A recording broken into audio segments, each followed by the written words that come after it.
I'm Joy, and I learned the hard way that some parents never stop choosing favorites, even when grandchildren are involved. The text came on December 10th.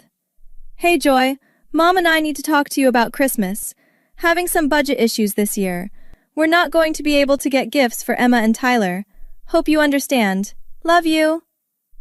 I stared at my phone for a full minute. Budget issues? My parents lived in a paid-off house, and Dad still collected his pension from 30 years at the power company. I called immediately. Joy, hey. Dad, what's going on? Budget issues? Your mother had some medical expenses this year.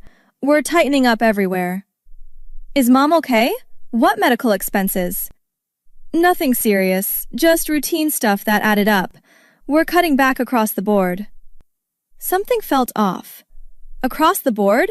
So Marcus's kids aren't getting gifts either? The pause lasted too long. Marcus has 3 kids, Joy. You have 2. The financial situation is different. That's not what I asked. We're doing what we can. I need to go. He hung up. I sat there feeling like I'd been punched. I called my brother. Marcus, did Dad talk to you about Christmas? Not really. Why? He texted me saying they can't afford gifts for Emma and Tyler because of budget issues. Did he say anything to you about Aiden, Sophie, and Lucas?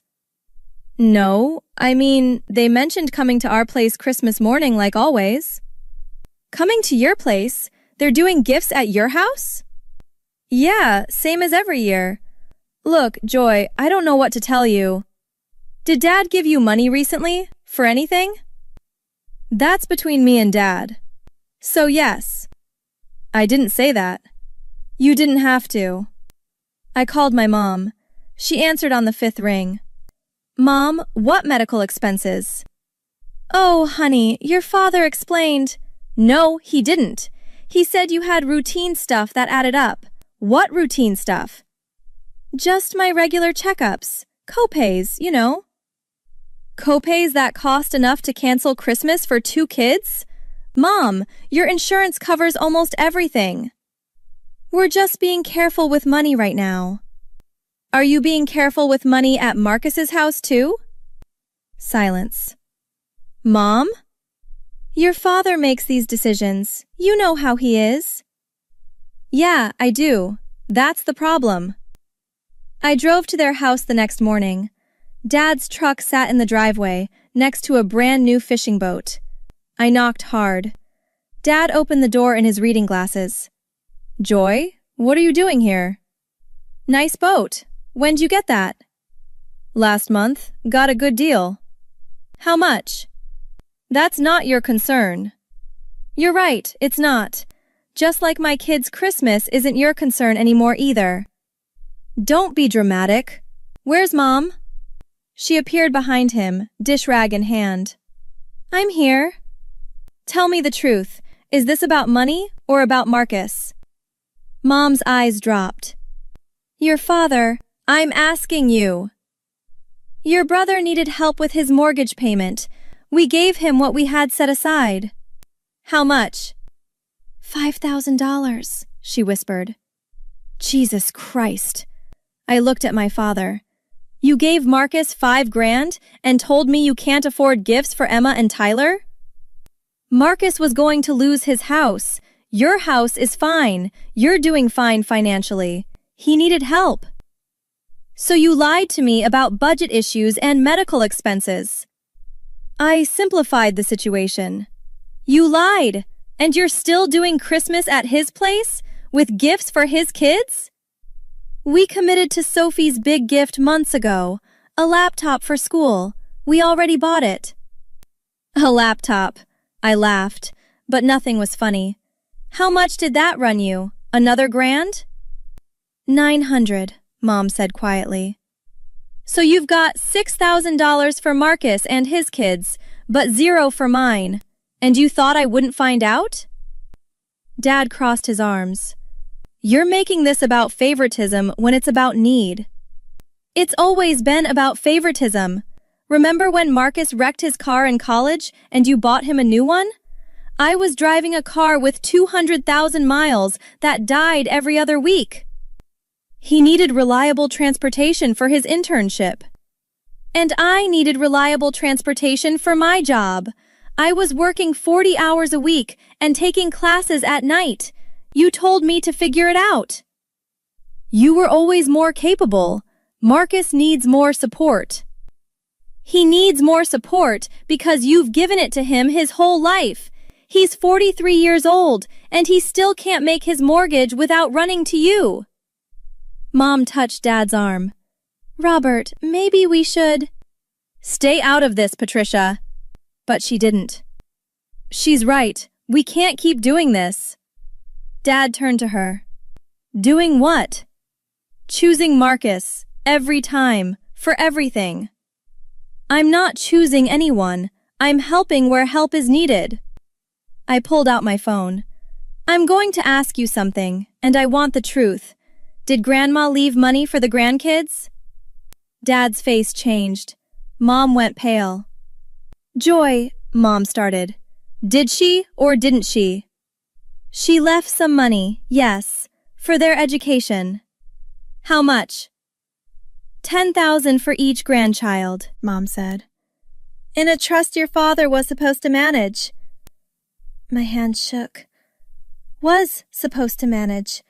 Past tense. Where's Emma and Tyler's 20,000? Dad's jaw tightened. We used it. For what?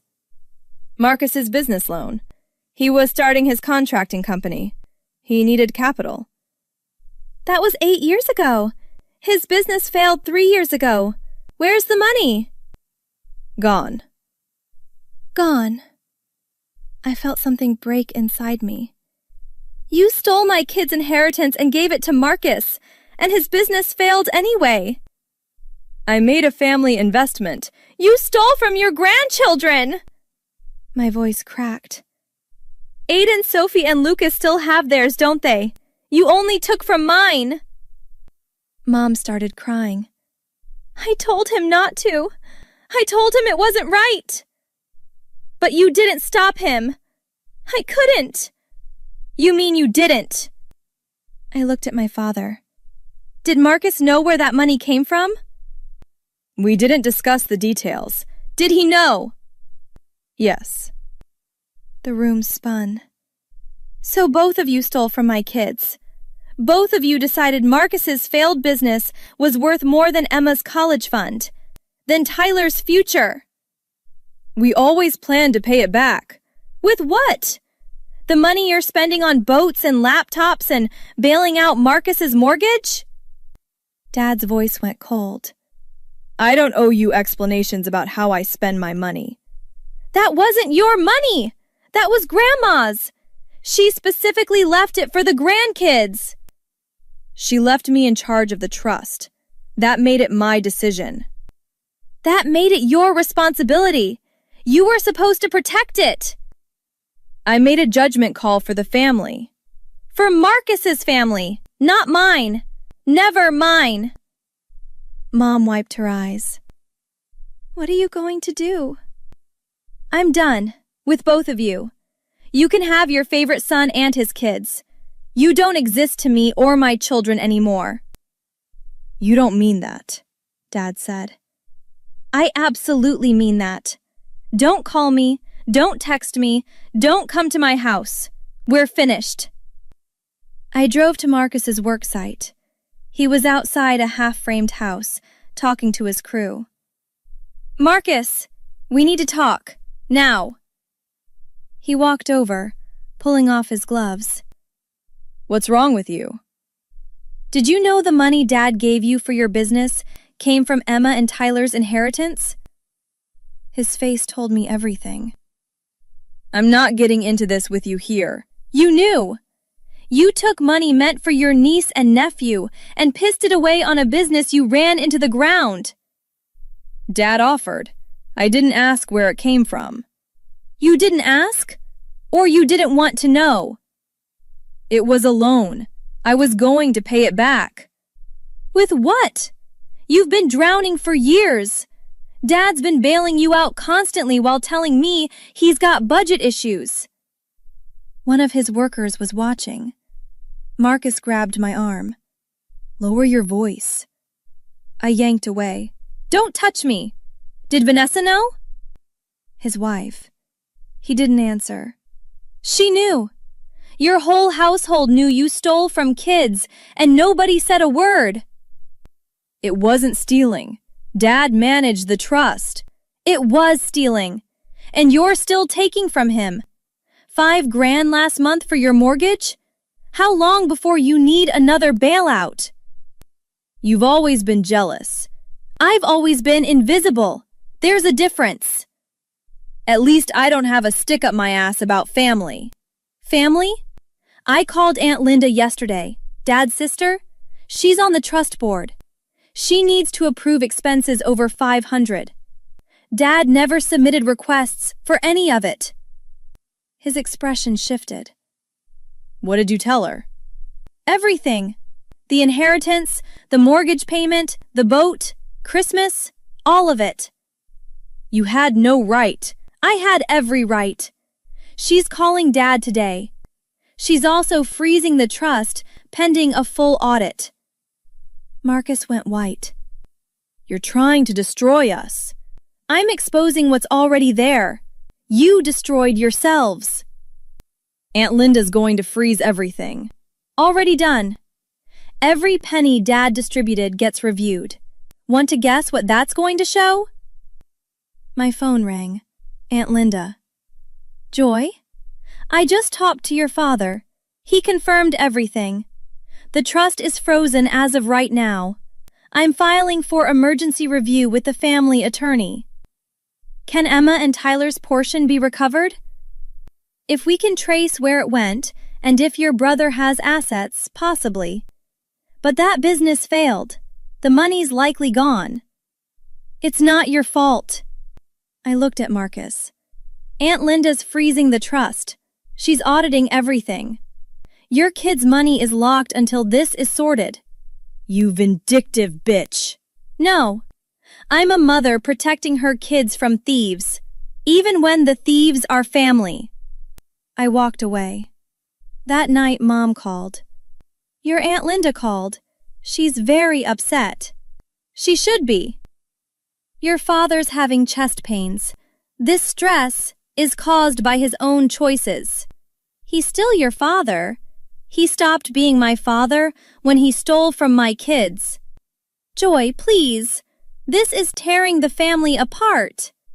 It was already torn apart. I'm just pointing out the damage. If you would just talk to your father. And say what? That I forgive him? I don't. I won't. He wants to apologize. I don't care. Please just listen. No.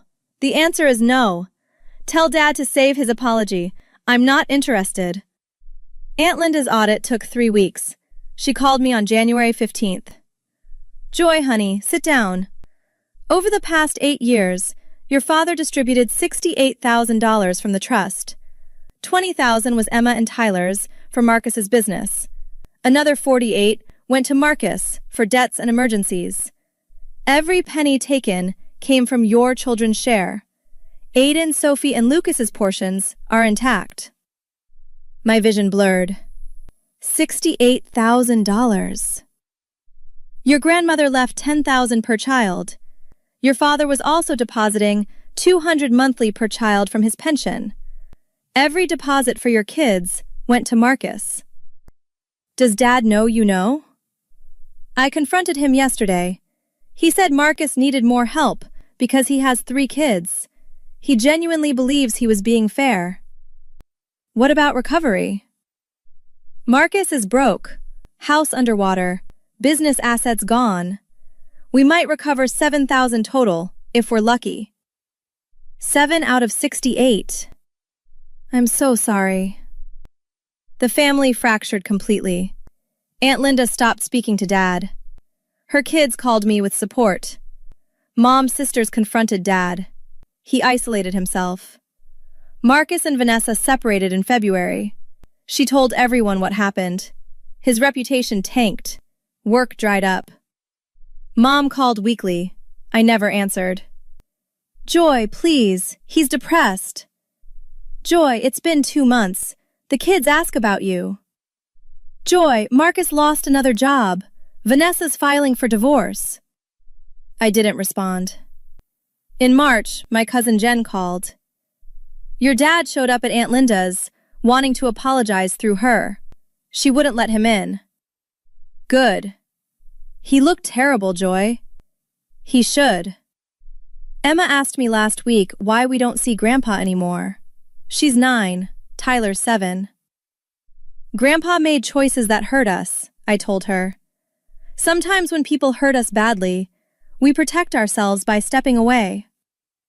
Did he say sorry? Through other people, not to me directly. Would it matter if he did? I thought about my father in his new boat, while my kids lost their future. About Marcus's kids opening expensive presents while mine got nothing. No, baby, it wouldn't matter.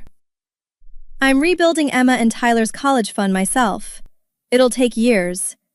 Dad had a mild heart attack 2 weeks ago. Mom called from the hospital. I didn't go. Marcus's divorce finalized. He moved into a studio apartment. Aunt Linda recovered $8,000. She put it in a new trust I control. Mom called this morning. I answered by accident. Joy, your father wants to see the kids. Just once, please. No. He's old now, after the heart attack. He was old when he stole from them. Being sick doesn't erase what he did. But family. He forgot about family when it came to my kids. I'm returning the favor. I hung up. Tyler asked yesterday if Grandpa's heart attack was his fault. I held him and told him no. That adults make choices and face consequences. That love isn't supposed to come with favorites. Last week I ran into Marcus at the grocery store. He looked like he wanted to say something. I walked past him like he was a stranger. Because in every way that matters, he is. So let me ask you something. If your own parent had to choose between making things right with you or protecting the child they'd always favored, even after everything fell apart, even after they lost almost everything, which one do you honestly believe they'd pick?